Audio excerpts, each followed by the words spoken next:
श्रीनन्दवर चौडाम्बे पूर्वा सन्ध्या प्रवर्धते उत्तिष्ठ सुरसन्तेज्ञे कर्तव्यम् लोकपालनम् उत्तिष्ठोत्तिष्ठ शर्वाणि उत्तिष्ठ सुरपूजिते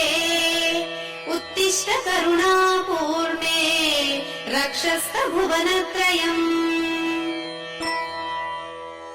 इन्द्रादिभिः पूजित पादपद्मे